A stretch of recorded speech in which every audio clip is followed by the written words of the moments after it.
Ladies and gentlemen, welcome to the Workbench sessions. Thank you so much for joining me and for being here today. Today, a guest who literally needs no introduction. The host of the Woodwright Shop on PBS for 37 years, the author of 9 books, the former head housewright at Colonial Williamsburg, also an actor, also a noted public speaker, also known as Saint Roy, but we don't stand on too much ceremony around here. Ladies and gentlemen, Mr. Roy Underhill. Hey, thank you so much. That's great. So glad to be with you. This is a treat. It's a pleasure. You are our most requested guest, and I think you've generated the most enthusiasm out of everybody that we've had. And we've had we've had like Ron Hawk and some other pretty well-known guys, but you've generated. I like Ron very much. Yes, indeed. He's very likable. He makes difficult topics pretty comprehensible for cranky weirdos who are sitting in their basements all the time. He sure does. Yeah, and it's always easier for me. Somebody comes in, they've tuned up their plane with a hawk iron in it, and I know I'm not going to have to worry about them for the day. No, it does eliminate problems. So today we're just going to be doing an interview, and I've got basically 2 parts. I'd like to know a little bit about you and how you got to where you are. And then I'd like to talk about what you know about helping students and helping people get into the craft accessibly. So those are the 2 basic things. We can digress as much as you want. I know you have a lot of stories. We're happy to hear them. We got an hour.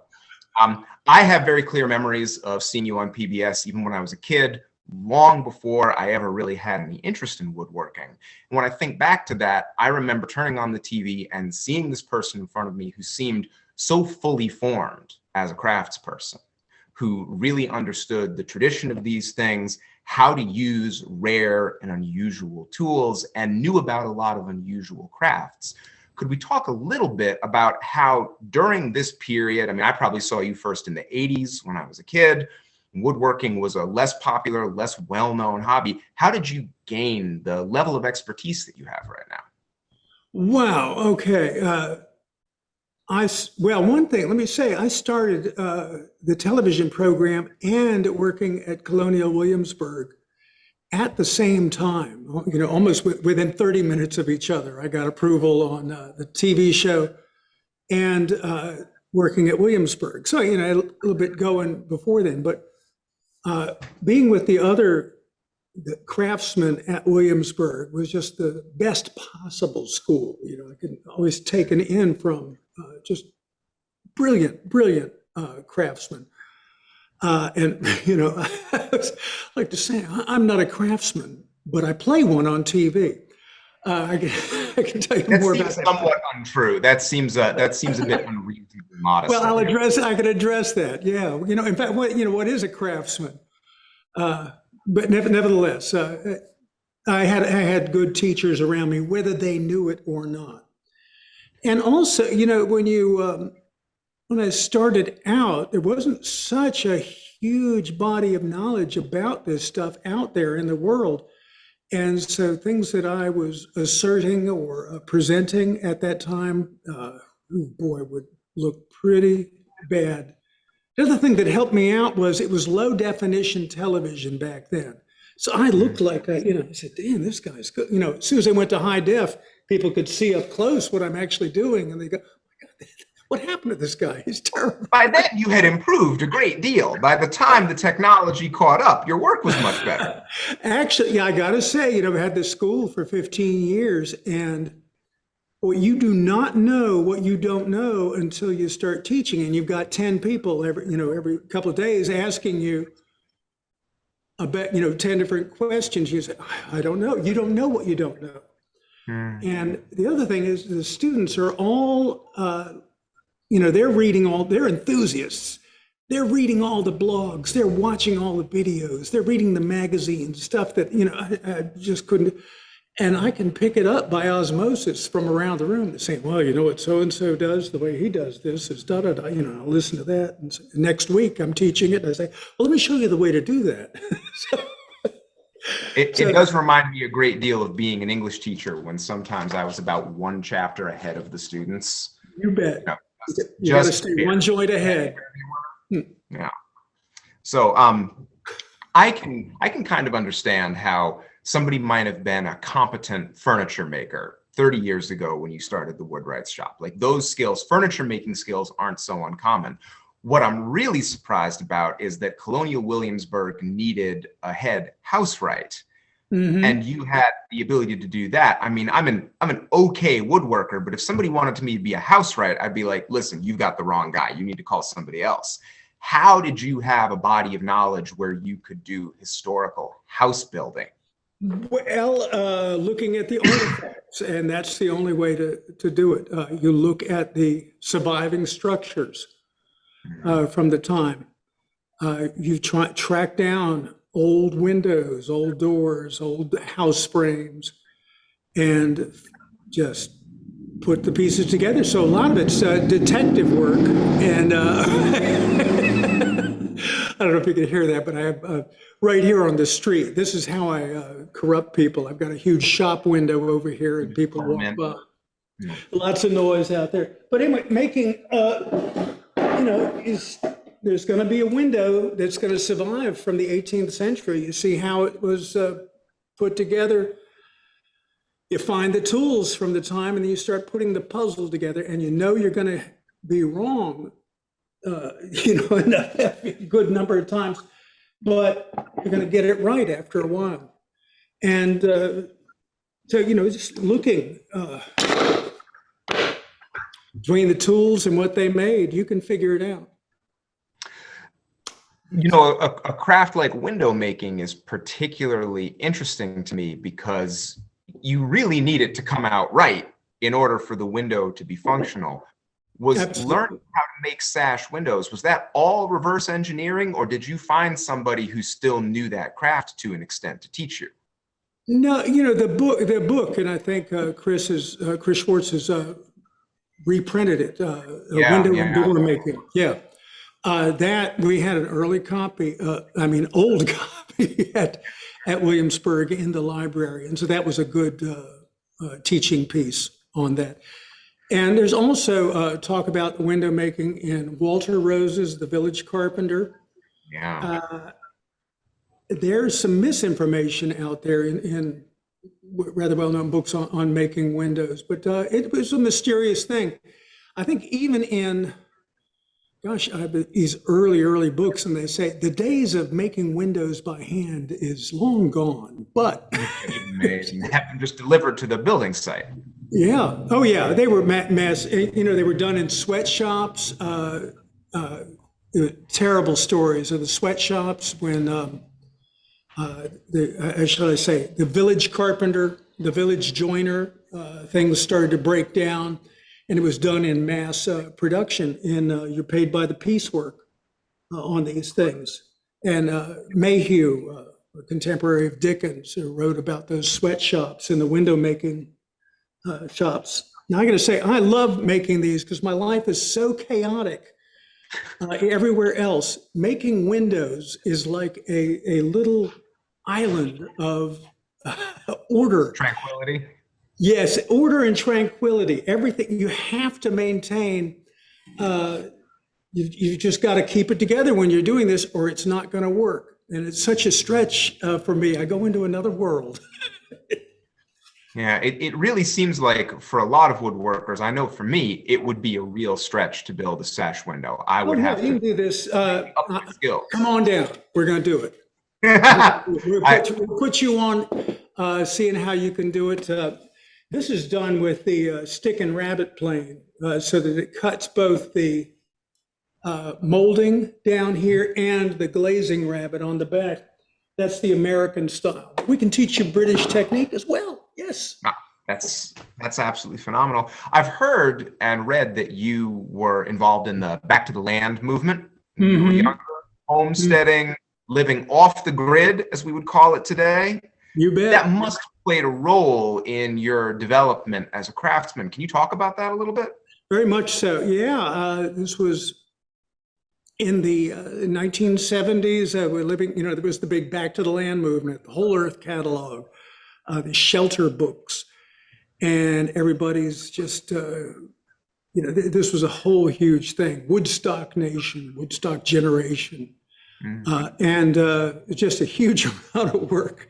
Well, we lived up, and my wife and Jane and I lived in, after various adventures, up in the mountains of New Mexico, and building houses, dropping trees, building barns, hewing timbers. In fact, I made the only job I was able to do up there, I bought a case of dynamite, and from a page in the Whole Earth catalog reviewing a book on how to do blasting. I just had that open page. I couldn't afford the book, just the open page. I read that and taught myself how to do blasting. So I had the case of dynamite and made a living up, such as it was, up in the mountains, blasting outhouse holes and rocks out of the road and so forth. So, You know, it seems like you had unusually good judgment when you were young. That seems like obviously the way one learns to do demolition and blasting. Clearly. Well, it's like anything. It just gets you. Let me recommend everybody. It gets you for your kids. Case of dynamite, one page out of the book. That's all you need. The Well, fun never stops. You've raised two daughters, so clearly Yes. something went right. Unless I blew myself up back then in the 70s, and all the rest of this is just a dream. You never know. So were you making a lot of stuff for your home back then, building a lot of furniture? Yeah. Did you build a home at some point out there?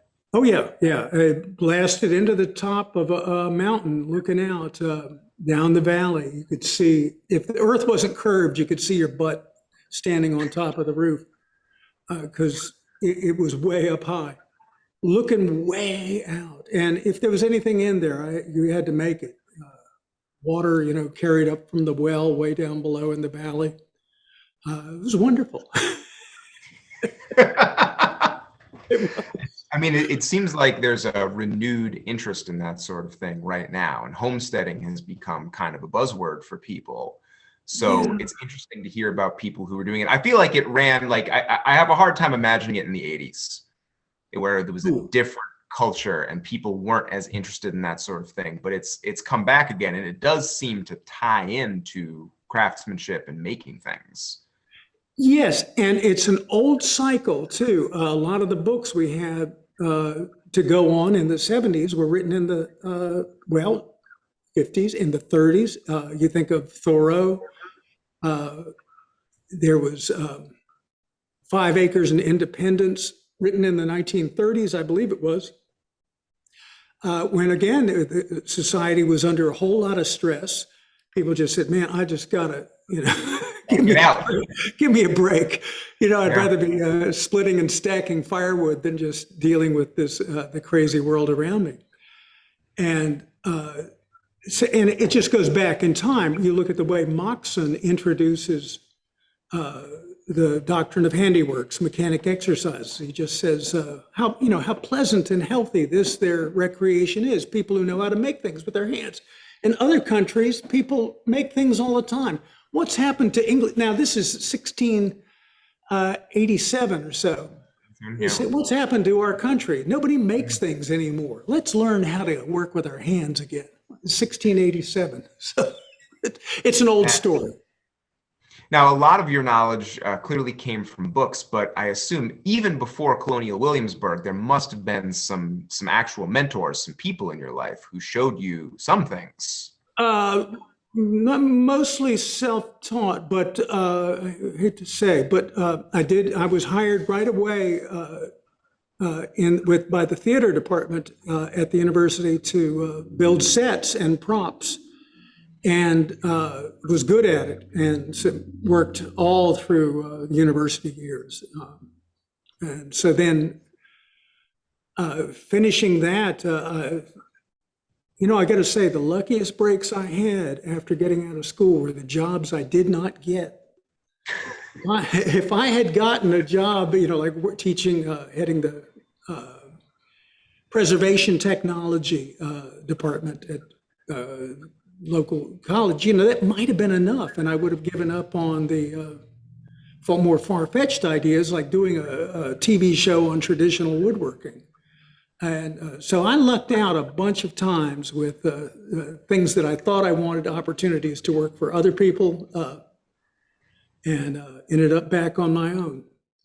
You never know. It's funny how that can be a benefit. I've read many times about how you gave your graduate thesis presentation Oh, about yeah. using traditional tools, and someone in the crowd apparently said to you, "You should take this on television."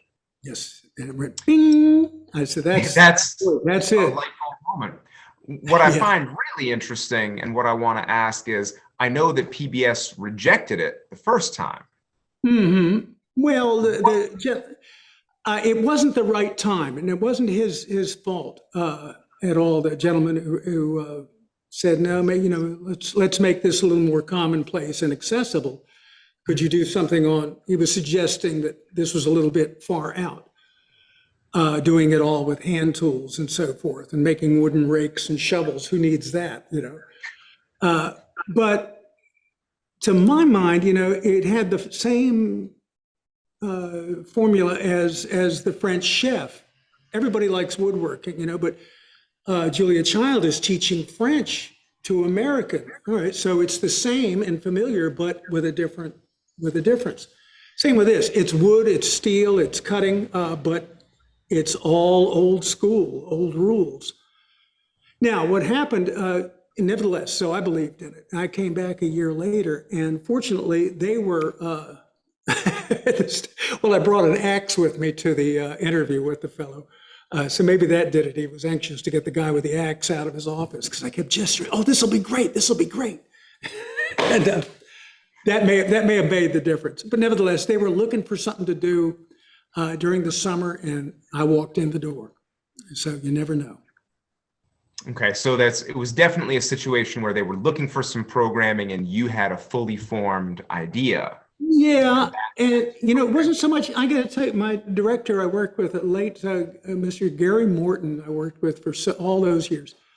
He told me, he said, "No, because we didn't have anything to shoot. This is the university public television station here. We didn't have anything to do during the summer, so mainly we played ping pong here at the studio, and it was so embarrassing to the guys in charge. These guys are just playing, the crew, the state employees just playing ping pong all summer. That's what they were looking for. Get these guys out of here and get them doing something." So that's how we got, it just was a confluence of that. I'll tell you one more thing about the breaks.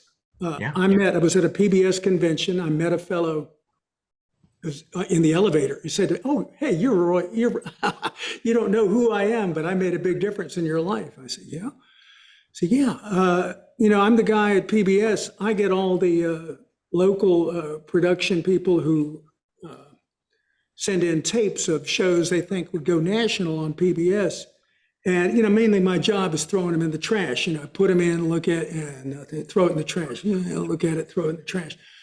I was sick. I had to go to the bathroom. I had my secretary looking at the tapes for me. I said, just scan these. And I came back and she was laughing. I said, "You won't believe it," she says. She says, this guy on TV, he cut himself and he's bleeding all over the place. And, I said, "Oh, come on. No, roll that back." And I said, "Damn, he did cut himself. Look at that. And he's bleeding all over the place." "Oh, what the heck?" And he put me in the keeper pile. He said, "That's how I changed your life." And the elevator doors open and he walks out. So you never know. No, definitely not. There's been a lot of discussion about your show. We've all been talking about it. We have a discussion board where we get together and chat about these things. And by far, the subject of greatest interest about the Woodwright's shop is that it was done in a single take. Yeah, one shot, and we get one go at it, and that's what makes it's all live switching between the cameras. So it's live on tape is what it's called, and then that's by far the cheapest way to produce anything. Just live on tape switching, and there it is. You put it in the can, it goes to the satellite and up to PBS. And they told me at PBS, they said, it's cheaper for us to run the Woodwright shop than it is to run the test pattern. So you're cheaper than bars and tone. So that was a big help to us, just being real inexpensive. But it put a lot of pressure on me, and because I've got to finish this, whatever it is, it's got to be 23 minutes and 27 seconds out. And so rushing is a big part of it sometimes. Well, you seem a little out of breath sometimes, and I feel like yeah. pang sympathy for you. I'm like, my God, I couldn't do that in that amount of time. Here's this guy killing himself. And here's the thing: I make videos for a living. I can't imagine making a video the way you do it. I shoot 70 or 80 different clips and write a little script and send the whole thing off to an editor to make about 15, 20 minutes. And that's like a contained, sort of comfortable way to make stuff where it's controllable. The way you did it was like an extreme sport. It's almost like a risk is incredible to me. Well, and once it is interesting, but it's also it ends up being kind of a stunt as well. It's not the way one would want to do these activities, but those are the parameters that I had and had to work with, and you do the best you can by those rules. So as the show became more successful, did you ever feel like you had the leverage to push for a bit more production value or editing, or could you ever flex a little bit and try to make something different happen, or did you even want to? Oh yeah, I remember threatening PBS and saying, if you want traditional woodworking, or you better up the game or we're walking. No, because remember what happened with PBS, Norm and WGBH, and that people say, well, gosh, the people who do this programming, they're looking at every local station. They're looking at lots of cooking shows, 1 million cooking shows. They say, oh, look at all these cooking shows, great.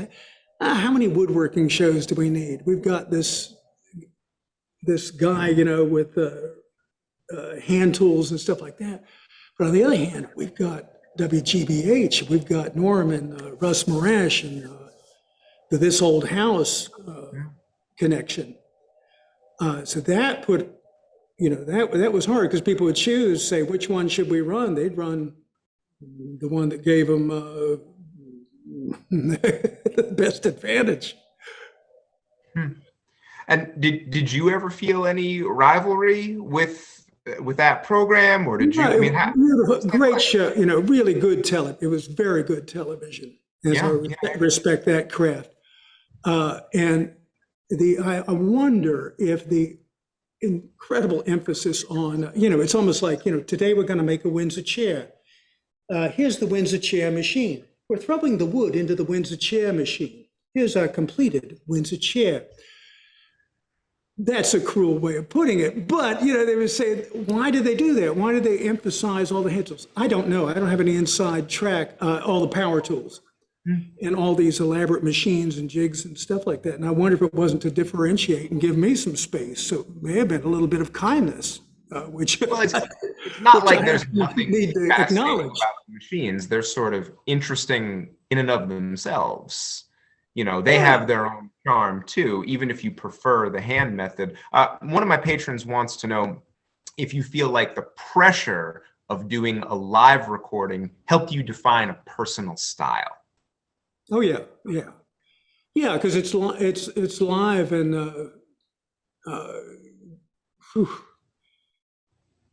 it helps you. Here's a couple of things. I've done a lot of live presentations, and so I can try out jokes and material and timing and things and watch the audience and get feedback. Now, when you're doing television, you're just looking at a glass eye. And if you can't imagine the person in there and talk to it like it's, somebody, somebody's there, it's not going to work very well, I don't think. So the combination of live work and the parameters of doing it like a live show. It is a live show. It's live on tape, is what it's called, just with the close-ups cut in. I really know one technique of live work. Now, I want to say, when we did a travel show, if we say we're in Norway looking at, or Germany or England, we got to travel a good bit. Ireland, looking at various national, woodworking stories in different countries. Yeah. There, you got to plan it out pretty carefully because you just can't waste time. But in the I believe let me go back to what the question was. Did that affect the style? It was integral to it. And working with students, again, you got an audience here, and I can imagine, and project that audience response into the little black box is what you're looking at.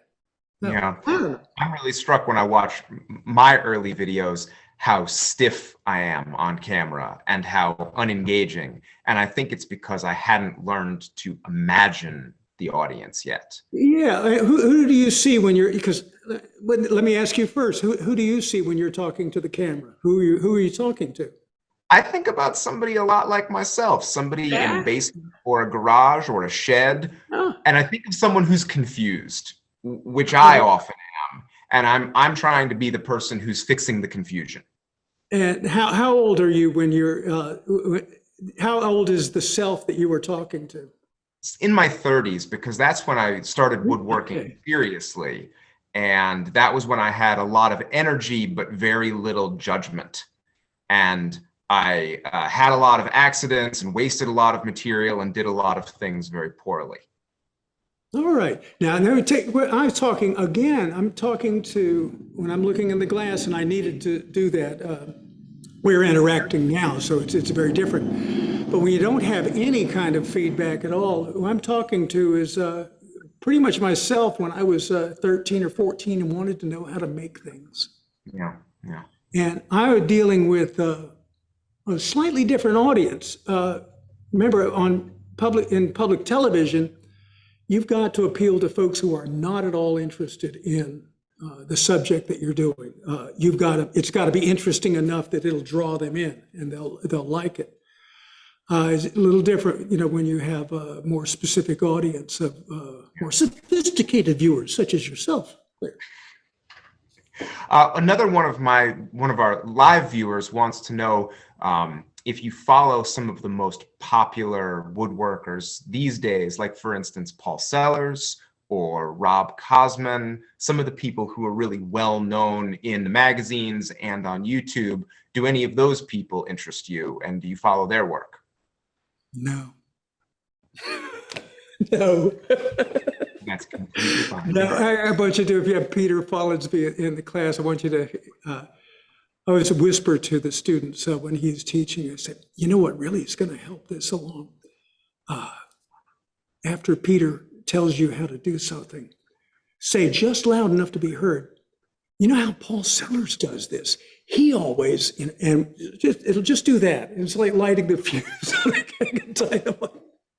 Well, why does that get Peter going? I can imagine why, but it's because they're not paying attention to what he's trying to teach. It says, if he's here, you don't talk about how Peter Follinsby used to do it. Really should. It doesn't matter. What we're dealing with. We're talking right now about there's a name for it. It's called the narcissism of small differences. Yeah. Yeah, you know that. Okay, narcissism of small differences. We get worried about, say, someone does it slightly different. Well, they're working with hand tools. They're making things out of wood. You ought to be close and be friends, but because they do it a little bit differently than the way you do it drives you crazy. And they say, no, when you're dovetailing, you always want to put no, you don't need to do that. So it's too close. It's proximal. It's also called proximal antagonists. They're very close to what you do. And so and this is just apparently a very normal psychological response to such things. Yeah. So, but I'm not one of those, you can tell, I'm not one of those petty woodworkers that is jealous and has rivalries. I'm a generous now. I was going to say your generosity of spirit comes right through the screen. It's clear. You bet. Narcissism is No, not. It's I not think what's going on. I'm going to say, I think it's all great, and there's all different kinds of ways of doing it. I enjoy it all, and in fact, getting after folks who are, you try and set up rivalries because it's interesting. You say, oh, there's a feud between, if you have a publicist, what they're going to do is want you to have a feud with somebody to make the papers, and it's good for both of you. So it's kind of like wrestlers, I'm going to go get you. I'm going to get you, Norm, and it's all part of the game. That's so. One of my favorite things that you do is your books. I have a number of your books here. I have to be honest, I like them even better than the TV show, probably because I'm just a books person. Oh, good. And all right. I remember reading the first one. Yep, The Woodwright's Shop, which I have right here. It was a big influence early in my career, a fine book. But there's a quote out of here that I'd like to read to you because I find it really fascinating. It's on the chapter where you're making the small candle stand, mostly on the lathe, from the fallen walnut tree. And when you get to the end of the project, you say, I do very little in the way of fine finishes, and am prone to just slather on linseed oil and beeswax and rub them until I can't stand it anymore. And that is an attitude that would get you in a fist fight with some people that I know. Well, it moves away from the perfectionism, the self-flagellation of the woodworker that wants everything to be spotless and sort of mechanically perfect. The idea of taking that attitude, I find it refreshing, interesting, but it seems like a lot of people would react negatively to. Well, that's great. And that's what's so wonderful about woodworking. You can do it your own darn way. And you can you can really express yourself in how fine a finish you want, what historical period you might be working at, or your own designs, the kind of tools that you like to work with. That's all in the aesthetic of how you live, and not so much what you make. So it is such a, you can do, it's an endeavor where you can express yourself in any way that you are. And so, yeah, the fine finished folks might get upset. Well, that's, again, we're back to the narcissism of small differences. Again, I think that attitude of fine finish and perfection it kind of dominated for a certain length of time. Yeah. And it seems like you had a little bit of self-possession, a little bit of self-confidence to go your own way. I think there's a lot of pressure in the woodworking world to sort of go in the direction that people are going. And I think it's interesting that you had the self-confidence, that you had the confidence in your work to pursue things a little different way. And I just find that fascinating. Well, yeah, maybe that. Also, what may have been happening there, we're talking about that, is I'm trying to lower expectations. That sounds like client management. I used to do client furniture, and that was definitely a big part of that work, is keeping expectations low. That made it much easier to deliver the piece and still get paid. So you do a lot of teaching. Obviously, it's one of the main things you do. It's not super difficult to get someone started in woodworking. You can give them a couple of tools and a simple project, and they can get going. But having helped a lot of people get started, are there any pitfalls people should be aware of? Are there any places where a beginner can really waste time or get stuck in an area that's not profitable or not helpful? And if I haven't asked the question well enough, I could maybe give you some examples to help jog your memory. I can think of a couple things. Of course, I want to know what you think, but Well, no, I'd like to hear your examples. So, Um, sounds I've good. definitely had people obsess over sharpening in a way that Oh, seemed yeah. unhealthy. Like they clearly had achieved sharpness, but yet they wanted to know if they should move on to 12,000 grit or Oh, 20,000 I grit. know. I I know. had a Oh, gentleman yeah. Yeah, oh, I yeah. had a gentleman recently get in touch with me because I'm pretty well known for restoring old tools, and he felt that he had over restored his Stanley hand plane, and he wanted to know how to put the patina back on the body of the plane. And I, as politely as I could, because it was a genuine question, as politely Sure. as I could, I said, "Brother, go build something. You Yeah, are man. involved in the wrong." Can you think of any other examples of, bad ideas, projects that aren't good, tools that people waste their time on? Are there any pitfalls when you're starting out Yeah, that will get in the way of progress? but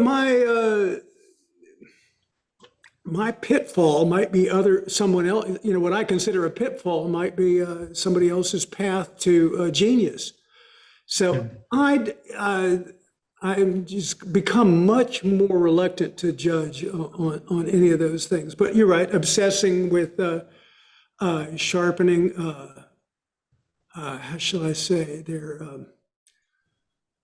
They also forget. I think what can happen is people forget the economic reality that was on this early furniture and the things they're making. These Yeah. guys were not taking. It did not have the luxury. This is not a hobby for them. I cannot sit there, and just work and work and work and enjoy and polish and do and put on a special costume for this kind of stuff. They're making a living, and it's got to be turned out at an economic in an economic window that's going to work for the customer and the maker.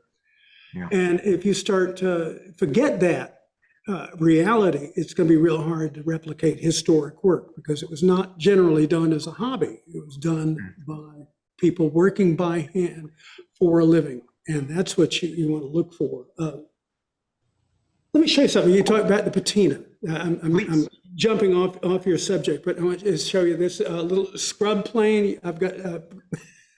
Let me show you some patina here. This is a scrub plane from Europe. Look right there. Now tell me about patina. That's amazing. Yeah. So this is a very common in European planes. You'll see these in museums. It's been used so much that the man's hands have worn into the wood. I've seen these worn through here so much that this wears all the way into the metal down here. And over Oh here my on this side, you goodness. can see where his thumb came around on this side and went in, wore that hollow out, right? That hollow right there. That So is there's your patina. That's what your friend needs to do there. He's over restored it. I just start working like that. Oh, it's great. So, You know what? I'm going to share one too because I do find the marks on old tools really interesting. Bob, if you can make me big just for a second?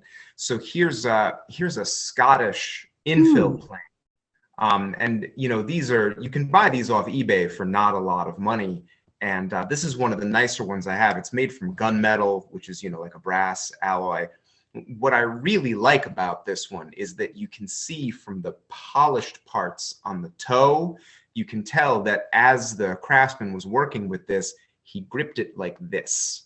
whoa, And it's just wow. there's no doubt about it from where the polished parts are. And it's a lot like the grip you see on a wooden plane a lot of the time where people pinch and then push. He clearly brought that to this little smoothing plane.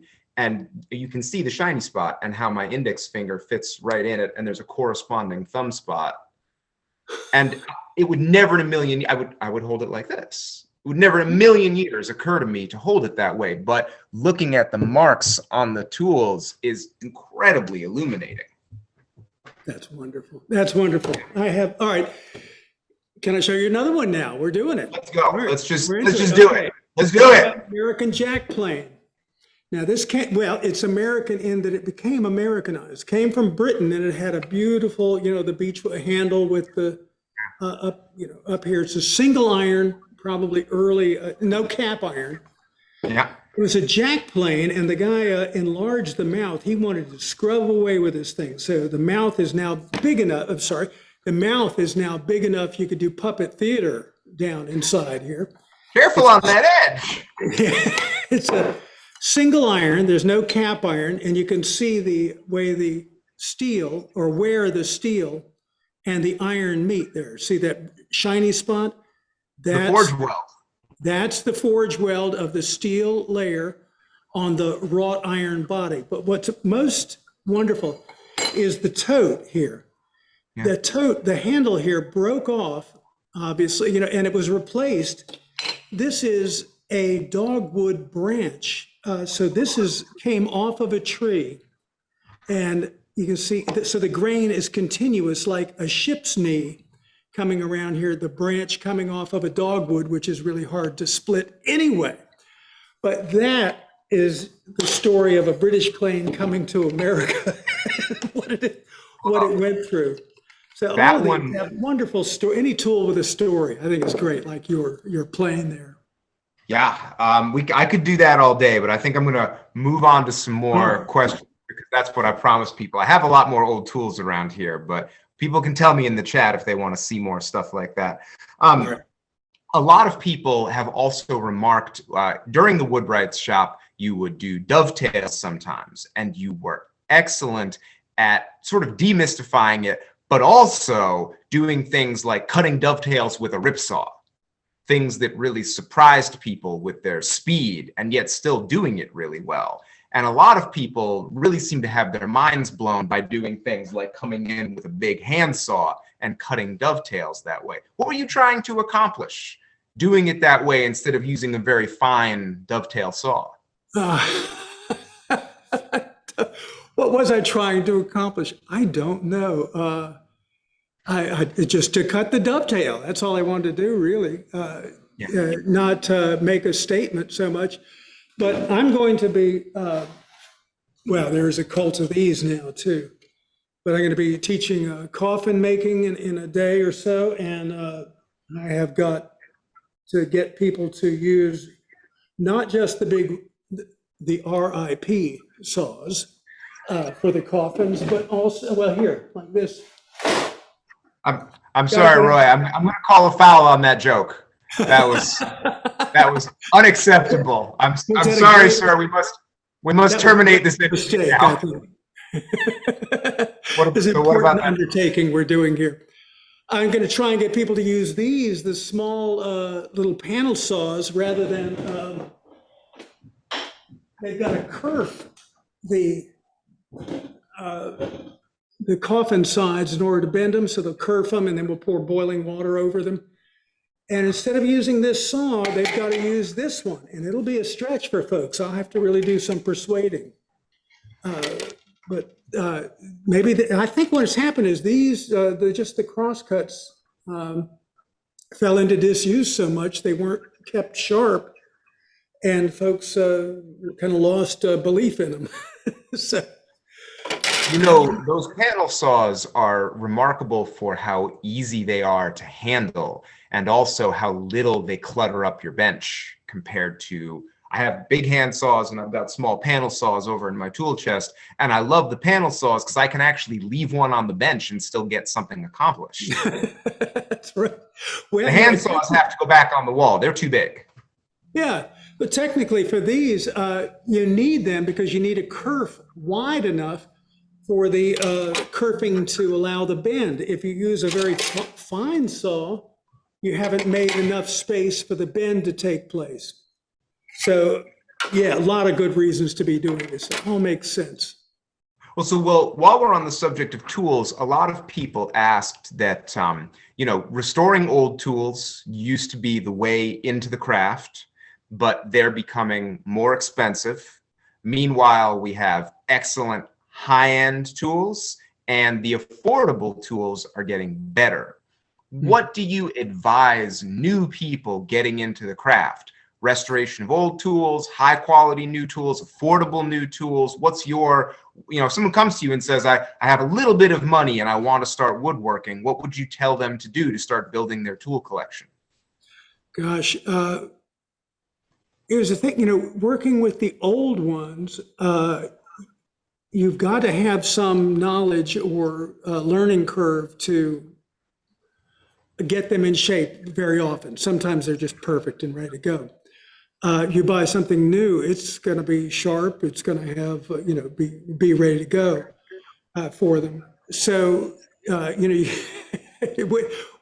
you want to pay with the higher price perhaps of a new tool, but you're also supporting small manufacturers, which is just great to do. These little independent folks making tools. This is wonderful. Let's keep that up.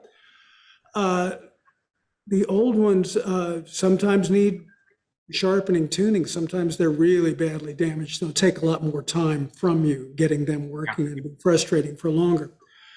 So what do? I say, let's just say, get a mix. So, because it just some people, how much money do you have? And how much time do you have? If you've got the more money, if the money ratio is higher than the time ratio, get the new ones and go to work. And you're supporting those folks. If you want to spend the time restoring the saws, you'll also benefit from that.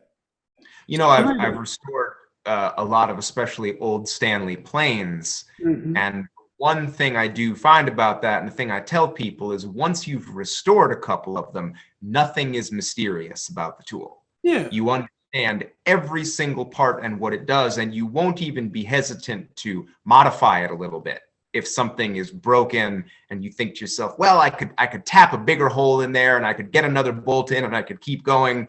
If you've restored some old Stanley planes and you haven't spent a lot of money on them, it gives you the confidence to do what that old craftsman did in sticking that dogwood branch in, saying, look, I know what this thing needs, make it happen, I'm going to get back to it. Yeah, it's, but like I say, there's another aspect here.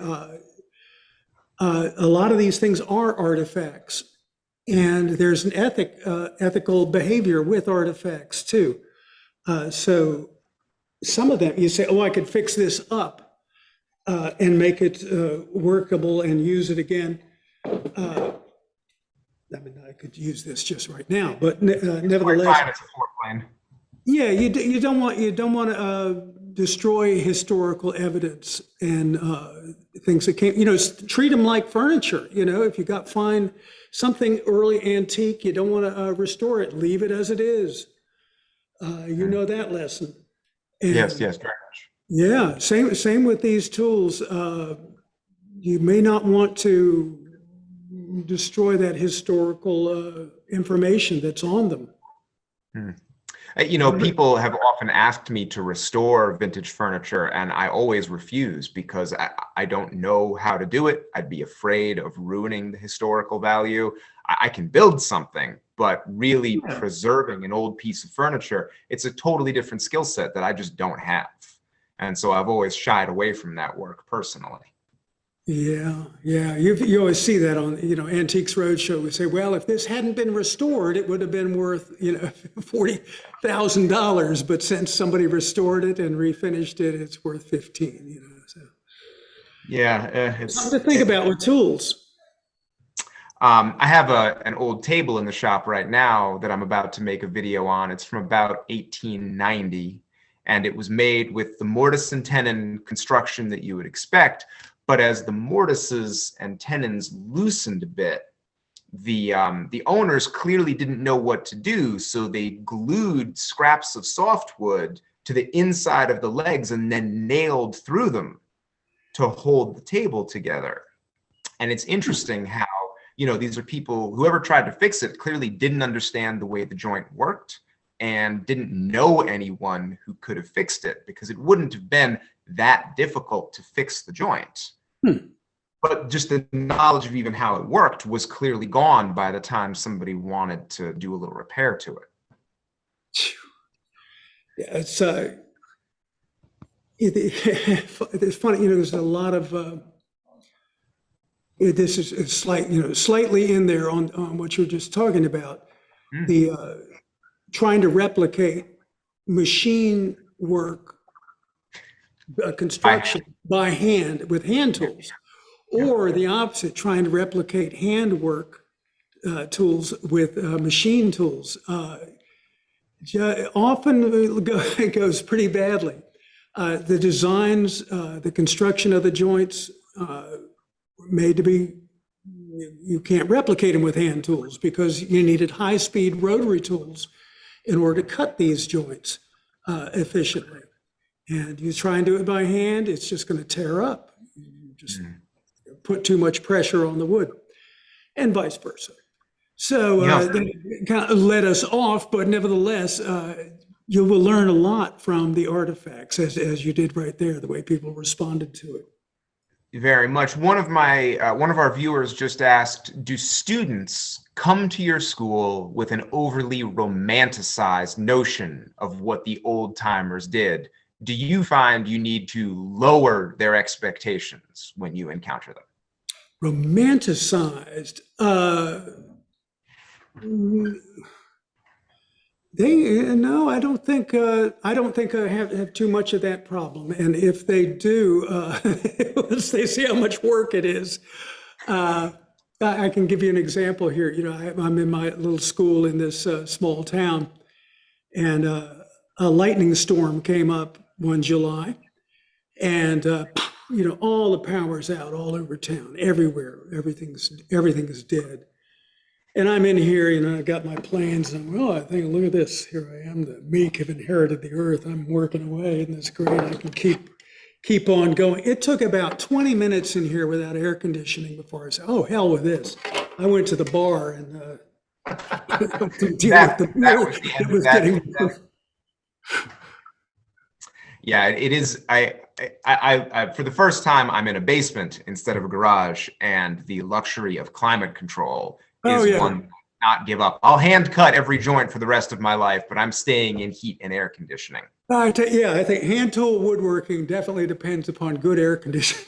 It's just essential in my view. I like it much better. Another viewer question. People wanted to know, you've probably seen a lot of non-Western woodworking, Chinese and Japanese woodworking. And people want to know if you have any observations about other cultures' way of approaching these things, anything you find particularly fascinating or you bring into your own work from other woodworking traditions. Well, from the Asian tradition, yes, I know, of course, know folks, Toshio Adate and people who have done, it's just wonderful to spend time with them and to see what they're doing. But let me say, I confiscate Japanese saws when they come into the school here. I've got them all in the back there, and I give them back at the end of the semester. They can have them and take them home. But now, why? What's the deal? They're brilliant. They're wonderful tools. But I'm trying to get people to play old music on the original instruments. That's what this is all about. And a friend of mine, Peter Ross, a blacksmith, he said, using the Japanese tools in here to make this English furniture, it's like stir frying grits, It's not quite the way.